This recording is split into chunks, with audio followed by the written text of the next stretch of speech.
नाज़रीन अस्सलाम वालेकुम व रहमतुल्लाहि व बरकातुहू। आमना सामना मीडिया नेटवर्क में आपका इस्तकबाल है। दोस्तों, साथियों और आमना सामना मीडिया नेटवर्क के सारे व्यूवर्स, सब्सक्राइबर्स, आज हमारे लिए बहुत ही मुसर्रत का मुकाम है कि आज से 10 महीने पहले हमने आमना सामना मीडिया की शुरुआत की थी। इन 10 महीनों में आमना सामना मीडिया को जो आपने इज्जत बख्शी, जो मोहब्बतें दी और आमना सामना मीडिया नेटवर्क के पैगाम को आपने दूर तक पहुंचाया, इसके लिए हम आपके बहुत ही मशकूर हैं। 10 महीनों की मुसलसल कोशिशों में आमना सामना की पूरी टीम का बहुत बड़ा अहम किरदार रहा है। इन 10 महीनों में हमें मुल्क के मुख्तलिफ सूबों से बहुत अच्छे जर्नलिस्ट मिले, सहाफ़ी मिले। सब ने हमें बहुत ज़्यादा ताउन दिया, हमारी कोशिश को सराहा। यह हमारे लिए बहुत ही हौसलामंद बात थी। 10 महीनों की कोशिशों के बाद हमने एक कदम और बढ़ाते हुए आज आपके सामने है कि आमना सामना मीडिया का स्टूडियो रूम कह सकते हैं, आप न्यूज़ रूम कह सकते हैं, प्रेस रूम कह सकते हैं। आज इस न्यूज़ रूम में हमने आगाज़ किया है, और यह आगाज़ हमने कोई बहुत बड़ा प्रोग्राम करके नहीं, कोई बहुत बड़ी इफ्तिताही तकरीब करके नहीं, बहुत ही सादगी के साथ एक अहम इशू को लेकर अपने इस न्यूज़ रूम का, स्टूडियो का हमने एक तरह से यहां से काम की शुरुआत की है। इस न्यूज़ रूम के जरिए, इस स्टूडियो के जरिए हम अलग अलग मौज़ूआत पर, इश्यूज पर यहां से बात करेंगे। इंटरव्यूज होंगे, मुज़ाकरे होंगे, तालीमी, समाजी, मिली, मजहबी, यहां तक के सियासी बहस और मुबाहिसे भी होंगे। आमना सामना मीडिया की पूरी टीम के लिए मैं बहुत ही शुक्रगुजार हूं। आज जैसे कि हमारे साथ मौजूद है आमना सामना मीडिया नेटवर्क की बहुत ही अहम जिम्मेदार टेक्निकल एडिटर शाहीन पटेल का हम तारुफ कराते हैं। जो शाहीन पटेल हमारे सामने मौजूद है। शाहीन पटेल, मैं हिना जी से कहूँगा कि शाहीन पटेल के साथ की तरफ जो है अपने कैमरे को घुमाएं और हमारे नाज़रीन को, हमारे सामाइन को बताएं। हमारे साथ मौजूद है बहुत ही प्रोफेशनल, तजर्बेकार वीडियोग्राफर राजन पिल्ले जी, जो हमारे सामने मौजूद है। राजन पिल्ले, मैं शाहीन पटेल और हिना खान और हमारे इस्माइल खान साहब से कहूँगा कि हमारे व्यूअर्स को, हमारे चाहने वालों को, आमना सामना के लोगों को, कि अब तक जितनी भी फोटोग्राफी या वीडियोग्राफी जो हुई है वो राजन पिल्ले जी ने की है। बहुत ही अच्छे इंसान है। ये हमारे लिए सौभाग्य, हमारी खुशकिस्मती की बात है कि हमको राजन पिल्ले जैसा साथी मिला, वीडियोग्राफर मिला। वीडियोग्राफर की एक बहुत अहम भूमिका होती है। इसी तरह एक जो टेक्निकल एडिटर होती है, उसका बहुत बड़ा अहम रोल होता है। सभी कुछ उनके हाथ में होता है, किसको दिखाना, किसको नहीं दिखाना, हीरो को जीरो बनाना और जीरो को हीरो बनाना, इन दो हजरात के हाथ में है। हमारे साथ मौजूद है रिपोर्टर आमना सामने की शाहीन पटेल के अलावा हिना खान। मैं शाहीन पटेल से कहूँगा कि हिना खान को दिखाया, अपने राजू पिल्ले जी को और इस्माइल खान साहब को, कि हिना जो हमारे साथ मौजूद है बहुत सीनियर रिपोर्टर हैं और अच्छा काम करती आई हो। इसके साथ ही हमारे दोस्त सहाफ़ी इस्माइल खान मौजूद है। हमारे सामने मौजूद है इस्माइल खान और एक बहुत बड़ी टीम जो काम कर रही है, वो इस वक्त मौजूद नहीं है। काफ़ी लोग इससे जुड़े हुए हैं, सब अपने अपनी मसरूफियात में हैं। हम सबको एक जगह एक साथ जमा नहीं कर सकते थे, सबकी अपनी मसरूफियात है, सबकी अपनी ज़रूरियात है। वक्त के साथ साथ इंशाल्लाह वो लोग भी आपके सामने आते रहेंगे और इस न्यूज़ रूम से हमारा ये काम जारी रहेगा। हमारा मकसद ये है कि जहाँ पर नेशनल मीडिया हमारी आवाज़ को दबाने की बात करती है, दबाने की कोशिश करती है, वहीं से हमारी जिम्मेदारियाँ शुरू होती है। नेशनल मीडिया ने आज तक मुफ्ती साहब और एक बहुत ही मोतबर शख्सियत जिनका मैं अभी तारुफ कराऊंगा करीब, जो हमारा मौजू है, जो मकसद है, उस पर जो है मुफ्ती इनामुल्लाह खान मज़ाहिर नदवी साहब जो है खिताब भी फरमाएंगे और आपसे अपील भी करेंगे। ख़ास तौर से तहफ़्फ़ुज़ शरीयत रैली कल जो निकलने वाली है ख़वातीन के आज़ाद मैदान से, उस पर जो मुफ्ती साहब आपसे कुछ बातें करेंगे, उनका खिताब होगा आपसे।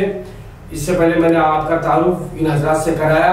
मैं आप लोगों से सिर्फ ये गुजारिश करता हूँ कि हम और हमारी पूरी कौम हमेशा अक्सर ये कहती है कि हमारा मीडिया नहीं है, हमारा मीडिया नहीं है, लेकिन हम जैसे कुछ नातवा कमज़ोर लोग जब आगे आते हैं तो आपकी जिम्मेदारी बनती है कि हमारी इन कोशिशों को सराहें, हमारी इस कोशिशों को आप पैगाम को आगे तक पहुँचाएँ कि नेशनल मीडिया आज जहरीला हो चुका है, तासुब का शिकार है, वो ईमानदाराना तरीके से सहाफ़त की जिम्मेदारियाँ नहीं निभा रहा है, वह हमारी आपकी जिम्मेदारियाँ बहुत बढ़ जाती है दोस्तों साथियों।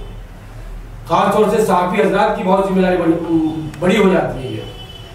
और हमने इन 10 महीनों में हर तरह से कोशिश की है कि हमारे जितनी मिली समाजी तंजीमें हैं और हमारी जितनी तहरीकें हैं उनको आवाम के सामने लेकर आए, सरकार तक उनको बताए।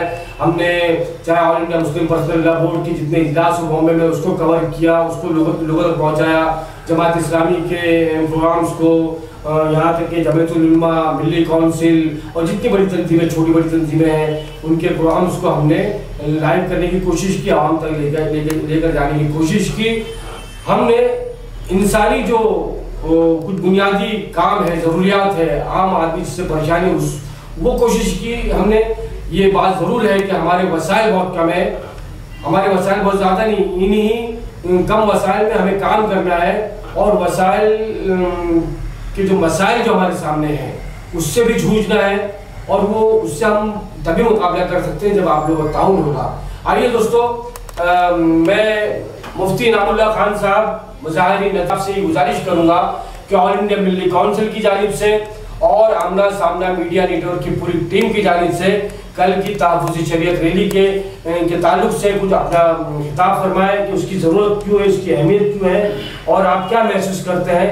मैं मुफ्ती साहब से गुजारिश करूँगा कि अपनी बातें रखिए। अल्हम्दुलिल्लाह व कफ़ा व सलामुन अला इबादिहिल्लज़ीना इस्तफ़ा, अम्मा बअद, फ़अऊज़ु बिल्लाहि मिनश शैतानिर रजीम, बिस्मिल्लाहिर रहमानिर रहीम, इन्नद-दीन इंदल्लाहिल इस्लाम, आमन्तु बिल्लाहि व सदक़ल्लाहुल अज़ीम। सबसे पहले मैं आमना सामना मीडिया नेटवर्क के बानी रोह रवां जनाब राशिद अलीम साहब और उनकी टीम का शुक्रिया अदा करता हूँ कि उन्होंने आज के इस प्रोग्राम में मुझे मदऊ किया। और दूसरी बात जो अर्ज़ करनी है वो ये कि कल तहफ़्फ़ुज़ शरीयत रैली जो आज़ाद मैदान में मुनक़िद होने वाली है उसकी ज़रूरत और अहमियत और उसमें शिरकत करना चाहिए, हमारी जिम्मेदारियाँ उस ताल्लुक़ से हम क्या बनती हैं, ये बात आपके सामने अर्ज़ करनी है। जैसा कि मैंने आपके सामने कुरान करीम की आयत इन्नद-दीन इंदल्लाहिल इस्लाम पेश किया कि दीन अल्लाह के नज़दीक इस्लाम ही है। हम मुसलमान हैं, बहैसियत मुसलमान होने के हमारा ये अक़ीदा है कि इस्लाम सबसे पहले इंसान हज़रत आदम अलैहिस्सलाम जब इस दुनिया में तशरीफ़ लाए उन पर इस्लाम नाज़िल हुआ और वो इस्लाम गाहे बगाहे अंबिया किराम अलैहिस्सलातु वस्सलाम को वही पैगामात दिए जाते रहे। आखिर में हुज़ूर नबी करीम सल्लल्लाहु अलैहि वसल्लम पर वही इस्लाम जो आदम अलैहिस्सलाम पर उतरा था, जो नूह अलैहिस्सलाम पर उतरा था, जो इब्राहीम अलैहिस्सलाम पर उतरा था, हुज़ूर नबी करीम सल्लल्लाहु अलैहि वसल्लम पर भी वही इस्लाम उतारा गया। इस्लाम में कुछ चीज़ें बहुत बुनियादी हैसियत के हामिल हैं जिनको कुरान करीम बयान फरमाता है। अल्लाह ताला फरमाते हैं, मुख्तलिफ मौक़े पर बयान फरमाते हैं कि हुकूक, इंसानी हुकूक जो हैं, इंसानी हुकूक को बहुत ज़्यादा अहमियत हासिल है इस्लाम में और उसको ईमान के साथ कुरान ने दीन क़य्यिम करार दिया, और ऐसा दीन करार दिया जो कभी ख़त्म होने वाला नहीं है। आप तारीख़ का मुताला करेंगे, तफसीर का मुताला करेंगे तो आपको पता चलता है कि दीन में कोई चेंजिंग, ख़ास तौर से हुकूक में, इंसानी हुकूक में लोगों ने तब्दीली करने की कोशिश की, इख्तियारात को सल्ब करने की कोशिश की, और वो हमेशा जो जालिम व जाबिर ताकतें आईं उन्होंने लोगों के, इंसानों के हुकूक को तलफ करने की, उनकी आज़ादी को छीनने की, उनको किसी भी एतबार से हीले बहाने ढूंढ करके उनको दबाने की कोशिशें हमेशा जालिम कुव्वतों की तरफ से होती रही हैं। आज जिन हालात से हम दो चार हैं, बिलखुसूस दुनिया के मुसलमान, वो सबसे बड़ा उनका मसला इंसानी हुकूक का है कि इंसान होने की हैसियत से इंसानी हुकूक के साथ, आज़ादी के साथ उन्हें जीने का हक बज़ाहिर हासिल, हकीकत में हासिल नहीं है। हर जगह मुसलमानों को दबाने की कोशिश की जा रही है। कहीं पर किसी जुज़िये को लेकर के, किसी मसले को लेकर के मर्दों के खिलाफ कानून बनाया जा रहा है और उनको काबिल ताज़ीर, उस तलाक को काबिल ताज़ीर जुर्म करार दिया जा रहा है, काबिल सज़ा जुर्म करार दिया जा रहा है। इस्लाम ने, कुरान करीम ने एक मौके पर रिश्ते इज़्दिवाज को, निकाह को फरमाया कि ये तुम्हारी मोहब्बत की, अल्लाह रब्बुल इज़्ज़त ने लितस्कुनु इलैहा, तुम्हारी सुकून की चीज़ बनाई, तुम्हारे दिलों में मोहब्बत पैदा फरमाई इसके ज़रिए, निकाह के ज़रिए। अब उस निकाह को, जो निकाह हमारी मोहब्बत का, हमारे आपस में मेल मिलाप का और एक अच्छे ख़ानदानी निज़ाम को चलाने का ज़रिया था, उसको, उसके कुछ मसाइल को जो लोगों ने नाकाबिले मतलब माफ़ी जुर्म करार देने की कोशिश की, उसके खिलाफ कानून बनाया।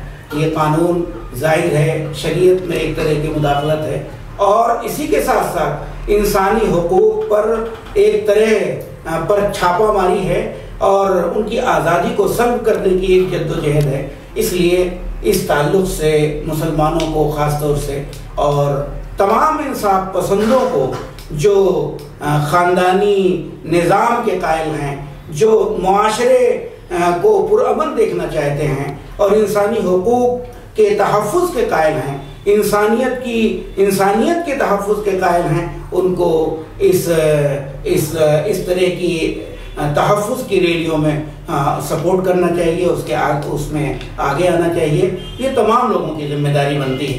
बहरहाल तो मैं ये अर्ज़ कर रहा था कि उमूमन हर दौर में इंसानों को गुलाम बनाने की और इंसानों के हुकूक को तलफ करने की जालिम जाबिर ताकतों की तरफ से कोशिशें होती रही हैं। किसी ज़माने में अल्लाह रब्बुल इज़्ज़त का ये फरमान कि हर इंसान की जान कीमती है, कोई किसी इंसान का कत्ल करता है तो गोया इंसानियत का कातिल है, कोई किसी इंसान के जान को बचाता है तो गोया इंसानियत का तहफ़्फ़ुज़ कर रहा है। उसी को लोगों ने दूसरा कानून दिया कि कोई किसी ख़ास कौम, किसी ख़ास कम्युनिटी की जान लेता है तो इंसानियत का कातिल है। इस तरह के तारीख़ मवाद दुनिया के इस ज़माने में मौजूद है। आज हम जो बतौर ख़ास गुफ्तगू करने वाले हैं वो ये कि हिंदुस्तान में, हमारे मुल्क में, हमारी कंट्री में इंसानी हुकूक के बड़े मसाइल हैं। बच्चों की किडनैपिंग का एक लामुतनाही सिलसिला चल रहा है, औरतों के साथ रेप का एक अजीम लामुतनाही सिलसिला चल रहा है। मेरे पास कुछ आदाद शुमार हैं। अब population research institute of India की एक रिपोर्ट के मुताबिक सिर्फ 2000 से 2014 तक 1,27,71,014 अबॉर्शन हुए हैं। बकौल एक बीजेपी की रहनुमा, एक लीडर के औसतन रोजाना 2500 बच्चों को, 2500 बच्चों को का अबॉर्शन करवा दिया जाता है, जो लड़की होने के जुर्म में उनको जिंदा ही माँ के पेट में खत्म कर दिया जाता है। इसी तरह से जब मोदी सरकार आई हिंदुस्तान में 2014 में, तो सिर्फ एक साल की रिपोर्ट, एनसीआरबी की रिपोर्ट के मुताबिक 707 रेप हुए हैं, और इसमें सबसे ज्यादा दिल्ली के अंदर रेप हुए हैं। औसतन तकरीबन हर घंटे 4 रेप हमारे हिंदुस्तान में हो रहे हैं। इसी तरह से बच्चों की किडनैपिंग का मसला है, उनके खिलाफ दूसरे जराइम का मसला है। सिर्फ 2016 में 1,05,785 FIR दर्ज हुए हैं। इस तरह से खुदकशी, किसानों में खुदकशी का बढ़ता हुआ रुझान, ये सब जो मसाइल हैं इंसानियत के अजीम मसाइल हैं, लेकिन हमारी सरकार को, हमारी गवर्नमेंट को इससे कुछ मतलब नहीं है कि इंसानियत का कत्लेआम होता रहे, हमारी बहनों बेटियों का रेप होता रहे, उनकी आबरू रेजी की जाती रहे, बच्चों की किडनैपिंग होती रहे, उनके बदन के पार्ट्स को की स्मगलिंग की जाती रहे। इससे हमको, हमारी गवर्नमेंट को, हमारे लोगों को कुछ मतलब नहीं है। बस उनको चूंकि टारगेट करना है एक खास कम्युनिटी को, एक मुस्लिम कम्युनिटी को टारगेट करना है, और मुस्लिम कम्युनिटी को टारगेट करके उनके जवानों को, उनके मर्दों को जेल की सलाखों के पीछे पहुंचाना है। इसलिए उन्होंने सिर्फ तलाक, जिसका रेशियो, जिसका तनासुब 1-2% से भी ज्यादा नहीं है, उसको इशू बनाया गया है, और उसके खिलाफ कानून बाकायदा पार्लियामेंट में पेश किया गया है, जो अभी राज्यसभा में पेश होने वाला है, पेश हुआ लेकिन पास ना हो सका, लेकिन उसकी भी कुछ कोशिश और जद्दोजहद चल रही है। All India Muslim personal board इसके खिलाफ मुसलमानों को बेदार करने की एक मुहिम चला रहा है। उसके साथ दूसरी मुस्लिम तंजीमें, ऑल इंडिया मिली काउंसिल और दीगर जमीयतुल उलमा और जमात इस्लामी और दीगर मुसलमानों की ऑल इंडिया तंजीमें मुस्लिम पर्सनल बोर्ड के शाना बशाना खड़ी हैं, और मुसलमानों को ये बताना चाहती हैं कि मुसलमान अपनी शरीयत के तहफ़्फ़ुज़, अपनी आज़ादी के तहफ़्फ़ुज़, अपने हुकूक के तहफ़्फ़ुज़ के लिए वो खड़ा हो जाए। वरना जिस तरह से गवर्नमेंट की हुकूमत की नीयतें खराब हैं, आज तलाक के मसाइल हैं, कल यूनिफॉर्म सिविल कोड का मसला आएगा, परसों और कोई दूसरे इंसानी हुकूक के मसाइल आएंगे। इसलिए किसी जमहूरी मुल्क में जाहिर है मुजाहरा, एहतजाज, रैली, यही हमारा दस्तूरी हक है। इसके जरिए हम एहतजाज कर सकते हैं, गवर्नमेंट को बता सकते हैं कि हम इस कानून के फेवर में नहीं हैं। हमने इलेक्शन वोटिंग करके जिन लोगों को पार्लियामेंट तक पहुंचाया है, हम उनको बताना चाहते हैं कि आप पार्लियामेंट में हमारे वोट के जरिए पहुंच तो गए हैं, लेकिन हम आपके आज के कामों से इत्तेफाक नहीं रखते। इसलिए हम ये बता देना चाहते हैं कि जल्द ही दूसरा जो इलेक्शन आएगा, हम आपके खिलाफ वोटिंग करेंगे, हम आपको साइड आउट करेंगे, पार्लियामेंट से बाहर करेंगे, ये हम बताना चाहते हैं। इसी के साथ साथ हम इंतजामिया को भी बताना चाहते हैं कि बहैसियत वोटर, बहैसियत भारतीय नागरिक, बहैसियत भारत के बाशिंदे के, हम ये बताना चाहते हैं कि हमारे हुकूक को कोई शख्स तलफ करने की कोशिश करेगा, हमारे आईनी हुकूक को, जो हमारे इंडियन, हमारे भारतीय आईन ने हमको जो हुकूक दिए हैं, उसको सल्ब करने की कोशिश करेगा, तो उसके तहफ़्फ़ुज़ का, उसकी हिफाजत का हम दम रखते हैं। हम बाहर निकल करके उसके खिलाफ एहतजाज करेंगे, अपने हुकूक को बचाने की कोशिश करेंगे, हमारा मजहबी आज़ादी का जो हक है उसको भी हम बचाने की कोशिश करेंगे। इसी ताल्लुक से कल 31 मार्च को मौलाना आज़ाद मैदान में एक रैली मुनक़िद की गई है। उसमें ख़वातीन के लिए वो रैली मुकर्रर की गई है। हमारी बहनें, हमारी माएँ, हमारी जो ख़वातीन हैं, हम उनसे गुजारिश करेंगे कि आज़ाद मैदान में वक्त पर पहुँच करके अपना एहतजाज दर्ज कराएँ और ये बता दें कि हम किसी भी काले कानून के मुखालिफ हैं। जो भी इस तरह का कानून बनेगा जो इंसानी हुकूक को तलफ करता है, जो हमारी मजहबी आज़ादी को ख़त्म करता है, जो आईने हिंद के, हमारे मुल्क के आईन के और कानून और दस्तूर के खिलाफ होगा, हम उसके खिलाफ आवाज़ उठाएंगे। हम तमाम अपनी माओ बहनों और ख़वातीन से गुजारिश करेंगे कि आज़ाद मैदान की उस रैली में ज़्यादा से ज़्यादा अपने औकात को निकाल करके शिरकत करें, और उसी के साथ साथ हम अपने नौजवानों से भी अपील करेंगे, अपने भाइयों से भी अपील करेंगे कि हमारी माएँ, हमारी बहनें हमारी वो इज्जत माब खवातीन जो उस रैली में शरीक होंगी उनके तहफ़्फ़ुज़ के लिए वो इंतज़ाम करें, उनको उनके साथ छेड़छाड़ न होने दें, उनकी इज्जत, उनकी आबरू और उनके वक़ार का वो ख्याल रखें और हर एतबार से उनकी सेफ्टी और उनकी हिफाजत का वो इंतज़ाम करें। बहैसियत नौजवान के, एक नौजवान जो बाइज्जत नौजवान होता है उसके लिए सबसे ज़्यादा बेगैरती की बात यह होती है कि किसी मासूम, किसी इज्जत माब खातून पर कोई दस्तदराजी करे। इसलिए मैं अपने नौजवानों से अपील करूंगा कि हमारी माओं बहनों की हिफाजत का इंतजाम करें और उनकी इज्जत और उनके वक़ार का ख्याल रखते हुए उस रैली में शिरकत के वक्त, उस वहाँ से निकलते वक्त, वहाँ आते वक्त पूरा उसका इंतजाम रखें, उसका ख्याल करें। बस इन्हीं चंद बातों के साथ मैं फिर आमना सामना मीडिया के रोहे रवां जनाब राशिद अजीम साहब का बेहद शुक्रगुजार हूँ कि उन्होंने हमें आज के इस प्रोग्राम में आने की दावत दी। आज का ये प्रोग्राम ऑल इंडिया मिली काउंसिल की तरफ से ये ऐलान हो रहा है तहफ़्फ़ुज़ शरीयत रैली में शिरकत का। आप हजरात से गुजारिश है कि आप उसमें शिरकत करें और अपनी बहनों को, माओं को, अपनी ख़वातीन को और वहाँ पर भेजने की कोशिश करें। अल्लाह से दुआ है कि अल्लाह रब्बुल इज़्ज़त कल की रैली को कामयाब फरमाए। आमीन व आखिर दावाना अल्हम्दुलिल्लाह रब्बिल आलमीन। बिरादरान मिल्लत, ये थे मुफ्ती इनामुल्लाह खान साहब जिन्होंने अपील की आपसे कल की जो तहफ़्फ़ुज़ शरीयत रैली है ख़वातीन की उसमें शिरकत करने की, और एक ख़ास अपील की कि जो ख़वातीन शरीयत के तहफ़्फ़ुज़ के लिए मैदान में उतर रही है, मैदान अमल में उतर रही है, सड़कों पर आ रही है, उन ख़वातीन की, हमारी बहनों की हिफाजत, उनकी तहफ़्फ़ुज़ की जिम्मेदारी हमारे नौजवानों की बनती है।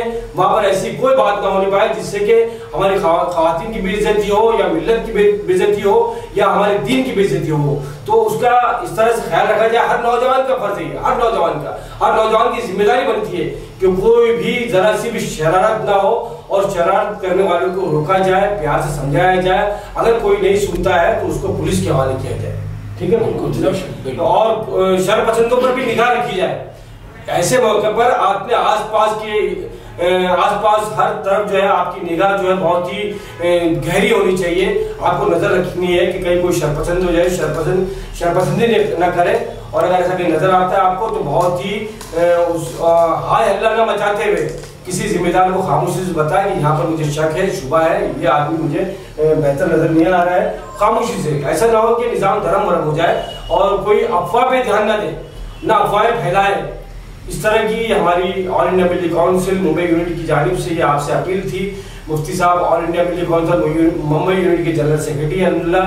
और इतना कहते हुए आज की बात हम खत्म करते हैं इस दुआ के साथ कि आमना सामना मीडिया नेटवर्क के इस काम को आप सराहेंगे, इस पैगाम को दूर तक आप पहुंचाएंगे और नेक कामों को आगे तक पहुंचाने भी कार्य खैर है, सवाब जारिया है। सवाब जारिया समझ के हमारी इस कोशिश को, आपके पैगाम को आप आगे बढ़ाएं और आमना सामना मीडिया नेटवर्क के चैनल को आप जो है सब्सक्राइब करें, लाइक करें और अपने मशवरों से नवाजें। खुदा हाफिज, शुक्रिया।